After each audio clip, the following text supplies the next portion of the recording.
12과 구원의 확실성. 구원을 바라보는 눈은 두 개가 있는데, 하나는 하나님의 안목에서 보는 눈과 우리 인간의 관점에서 보는 눈이 그것입니다. 인간의 관점에서 보면 인식되고 경험되는 순서로 보이고, 하나님의 관점에서 보면 목표의 관점으로 보이는 것입니다. 즉 하나님께서 내가 무엇을 만들 것이다 라는 것이 주된 관심이고, 경험한 자에게는 내가 어디에서 시작해서 어디를 거쳐 어디로 가는가가 주된 관심입니다. 그러므로 우리로서는 보통 목적지보다 과정에 대한 간증과 감격이 많을 수밖에 없습니다. 그런데 하나님 편에서는 과정이 아니라 목적이 관심입니다. 좀 어려운 말인데요. 하나님이 우리를 구원하시고자 작정하셔서 우리를 구원하셨어요. 우리가 경험하는 것은 어떤 거예요?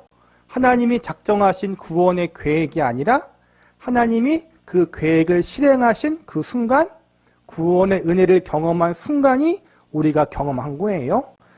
예수님을 믿고 내가 하나님의 자녀가 되는 기쁨, 그러니까 구원에 대한 믿음, 예수님을 영접했을 때의 경험, 그것이 우리에게 경험되어지는 거란 말이에요.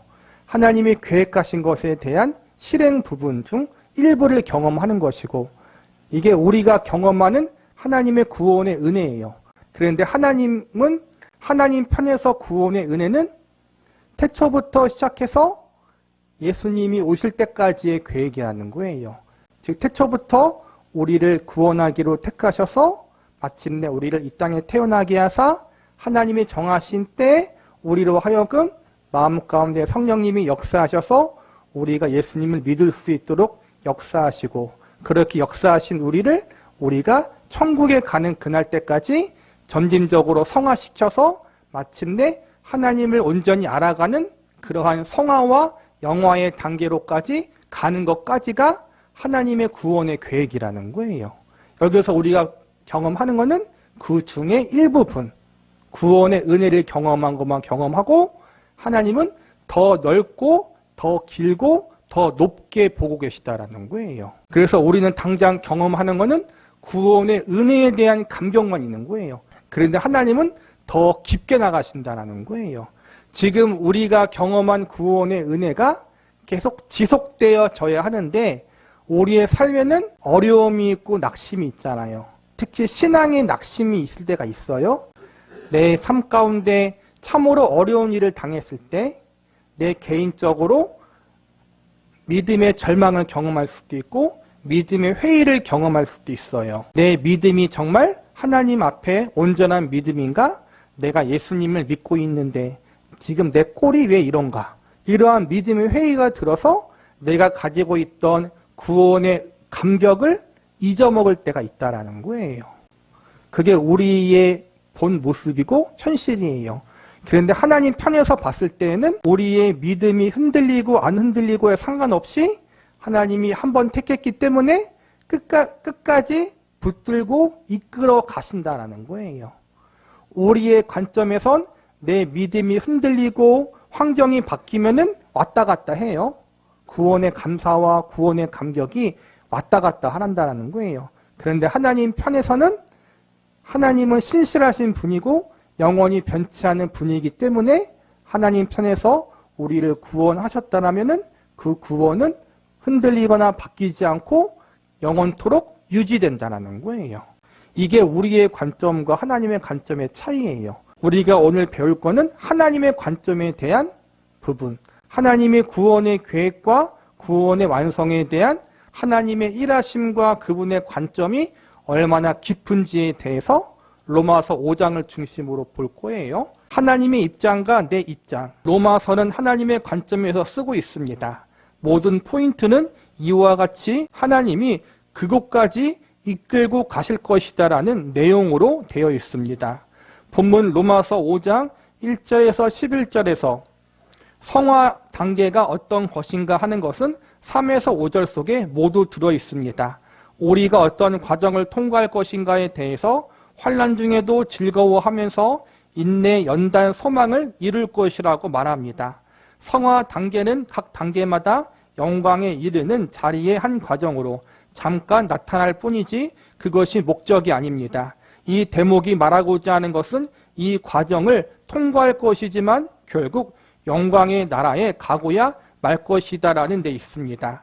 하나님이 우리를 구원하신 것 같이 하나님이 우리를 영광의 자리에까지 이끌어가고 말 것이라는 사실이 초점입니다.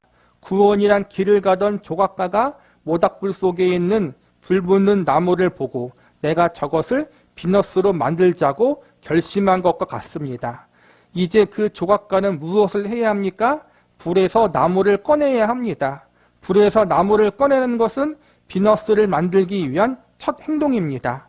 나무의 입장에서 본다면 불에서 나온 상태에서 이제 그 나무는 나는 조각품이 되고 말 것이다 라고 확신할 수 있습니다.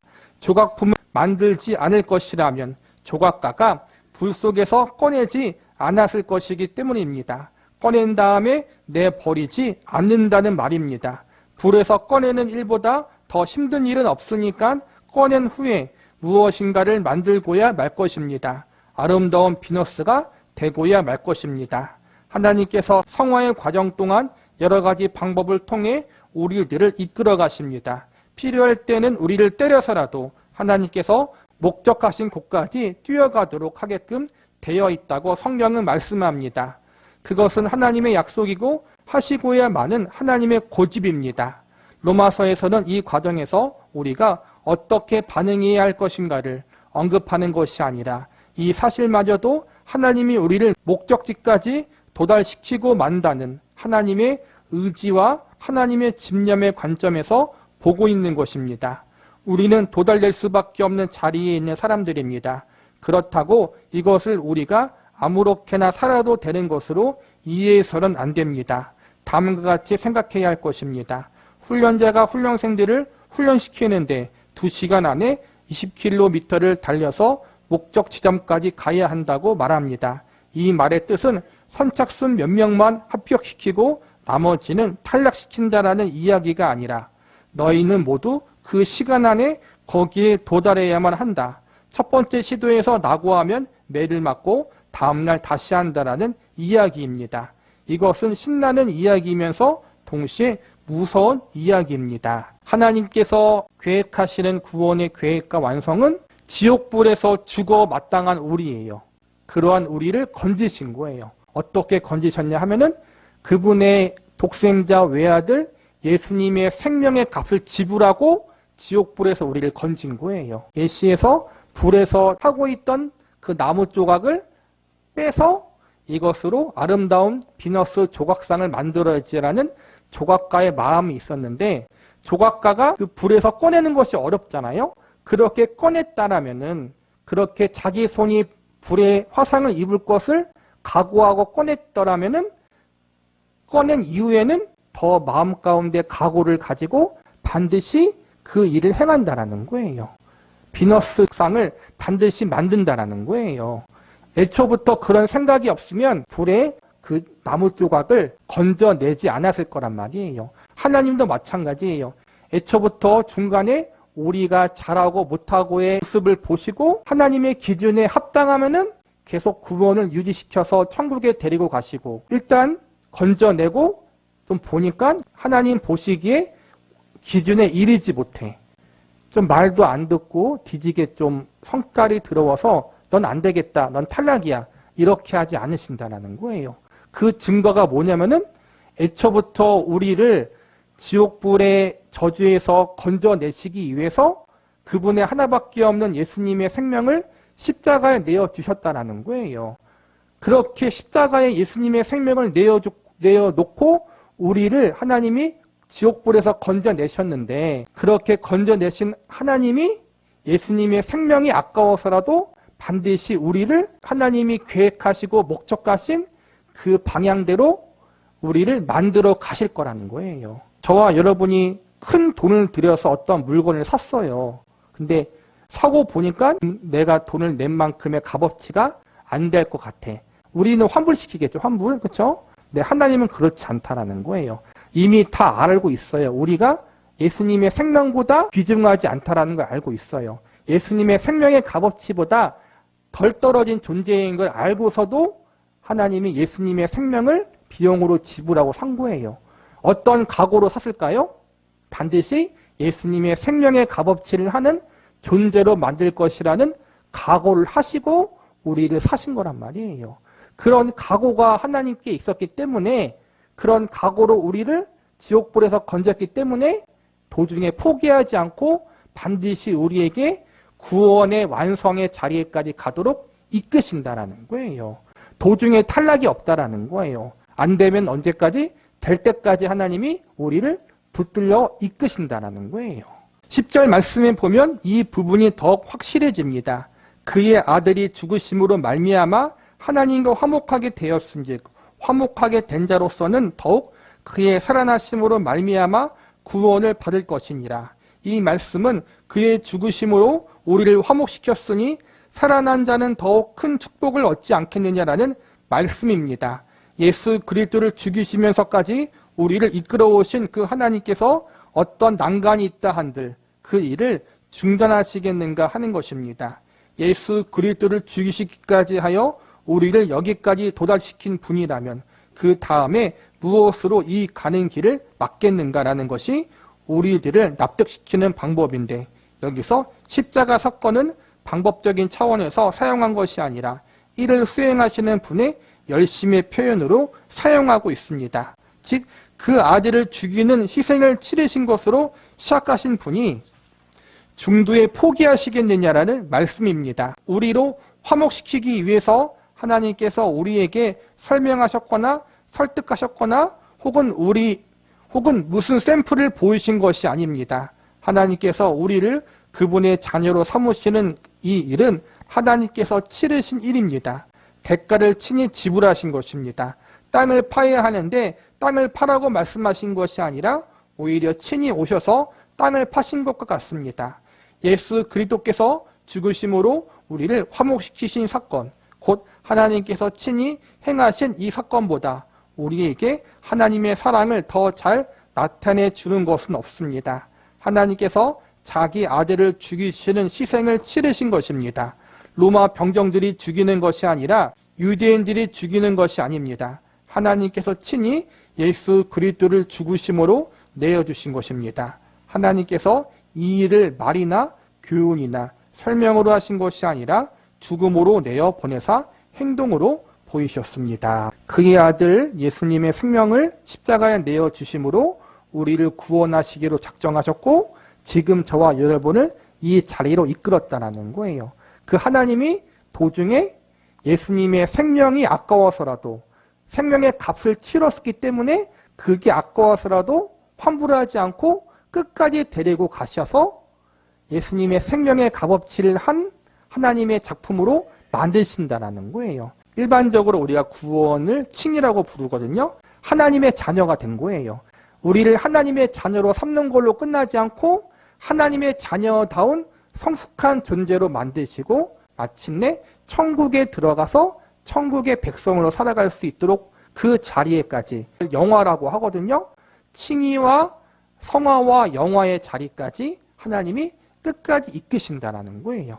근데 그것이 우리로 하여금 우리를 방임시키거나 어차피 하나님의 백성이 되었고 구원의 은혜를 내가 받았으니까 이제부터 띵가띵가 놀자, 이렇게 할 수 없다라는 거예요. 하나님이 그렇게 우리를 가만히 놔두지 않으신다라는 거예요. 그래서 우리는 각오를 해야 한다라는 거예요.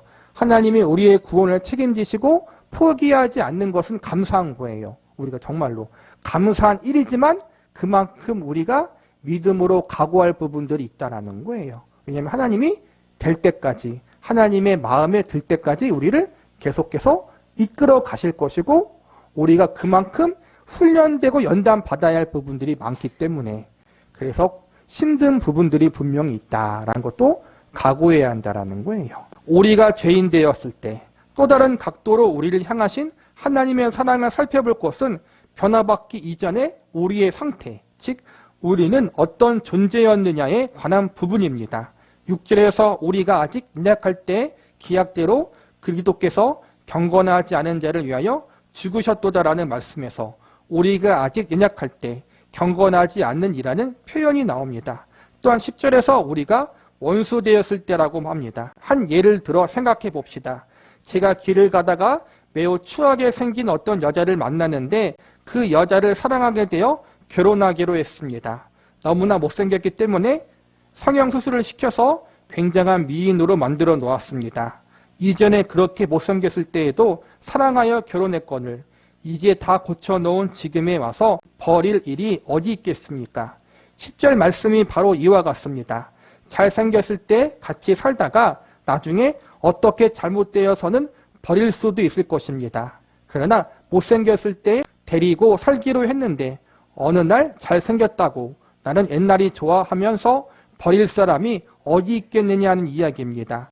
의인을 위해서 대신 죽어주지 않는 법인데 죄인인 우리를 위해서 대신 죽어주셨으니 의인으로 만들어 놓은 다음에 어떠하겠느냐 하는 것이 이 대목의 표현입니다. 우리가 회개했더니 피를 흘려주신 것이 아니라 우리가 죄인 되었을 때, 연약할 때, 그와 원수였을 때 우리를 위해 십자가를 지신 것입니다.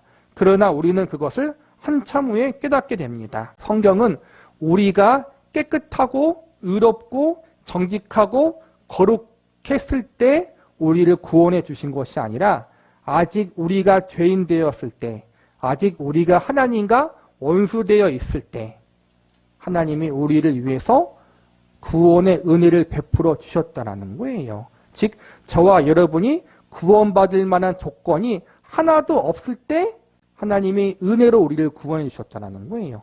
이처럼 내가 하나님과 원수되었고 하나님 보시기에 이쁜 짓도 하지 아니하고 오히려 하나님을 거절하며 거부하며 살았는데 그때 하나님이 은혜를 부어주셔서 나를 구원해 주셨는데 지금은 어때요? 상태가? 예수님 믿기 전보다는 낫잖아요. 그래도 예수님 믿기 전에는 하나님이 어디 있어? 예수님이 어디 있어? 그렇게 믿지 않고 살았는데 신은 없다. 그렇게 여기고 살았는데 지금은 최소한 하나님이 있다고 믿고 예수님을 믿고 교회에 나와 예배당에 나와 기도하고 있고 그래도 하나님의 뜻대로 살려고 부족하지만 노력하고 있는데 내가 죄인 되었을 때 나에게 구원의 은혜를 베푸신 하나님이 지금 이 예배당에 나와 있는 우리를 버리시겠냐라는 거예요. 가장 최악의 상황 속에서도 나를 사랑했는데 지금 최악이 아니라 조금 악한 상황 속에서 나를 버리시겠느냐. 그렇지 않다라는 거예요. 나를 최악의 상황 속에서 구원하셨던 하나님, 최악의 상황 속에서 나를 사랑하신 하나님이 그 다음에 어떠한 상황 때문에 나를 결코 포기하거나 버리지 않는다라는 거예요. 그 하나님의 신실하심을 여러분이 믿으라는 거예요. 이렇게 하나님의 그 굉장한 열심과 그 끝인 사랑을 생각해 봄으로써 우리는 하나님을 신뢰할 수 있게 되는 것입니다. 사도 바울은 11절에서 그뿐 아니라 이제 우리로 화목하게 하신 우리 주 예수 그리스도로 말미암아 하나님 안에서 또한 즐거워하느니라라고 결론지어 말씀하고 있습니다. 하나님이 어떠한 분이신지를 알 때 당연한 논리성에 의거하여 그분이 시작하신 일을 끝까지 이루시리라는 사실을 바라보며 즐거워하게 되는 것입니다. 우리가 최악의 상태, 하나님과 원수의 상태가 있을 때 우리를 사랑하셔서 우리를 구원하신 하나님이 그것보다 못한 상태, 최악의 상태가 아닌 지금의 상태에 있는 우리를 포기하지 않으신다는 거예요. 우리를 사랑하사 우리에게 구원의 은혜를 베푸신 그 하나님의 신실함과 그분의 책임, 우리를 향한 그분의 성실함, 그분의 마음을 믿으라는 거예요. 구원의 확실성에 대한 인식의 차원에서 우리는 내가 초라해지고 내가 실패할 때 구원에 대한 확실성을 놓쳐버리는 경향이 있습니다. 즉 예수 믿는 자로서의 부족감을 느끼는 자격지심 때문에 흔들리는 것입니다. 새벽 기도나 철야 기도를 못 나가는 등 적극적인 신앙생활을 못해서 하나님의 영광을 가린다고 생각하는 쓸데없는 결벽증을 갖고 있다는 말입니다. 그럼으로써 하나님께서 우리에게 구원의 일을 이루셨다는 사실 자체가 객관성을 가지고 절대적인 진리로서 우리에게 언제나 큰 감동을 주는 것을 놓치고 있는 것입니다. 구원에 대한 감격과 확신은 나의 그 어떠함의 조건을 두면은 늘 흔들릴 수밖에 없어요. 우리의 열심, 우리의 헌신, 하나님을 향한 우리의 마음은 늘 흔들려요. 하나님에 대한 우리의 믿음도 상황에 따라 흔들려요. 그래서 하나님에 대한 우리의 믿음이나 마음을 구원의 확신의 근거로 두면은 끝도 없다라는 거예요. 무조건 흔들리고 넘어질 수밖에 없다라는 거예요. 그러므로 구원에 대한 확신의 믿음은 오리에 그 어따면 두지 말고 아까 말한 것처럼 최악의 상태에 있는 나를 사랑하신 하나님의 마음과 그분의 열심과 그분의 신실함에 두라는 거예요. 솔직히 나는 배신해도 하나님은 배신하지 않는다라는 거예요. 끝까지. 우리는 지금부터 앞으로도 하나님을 배신할 수 있고 배신할 거예요. 솔직히 크고 작게나마. 그렇죠?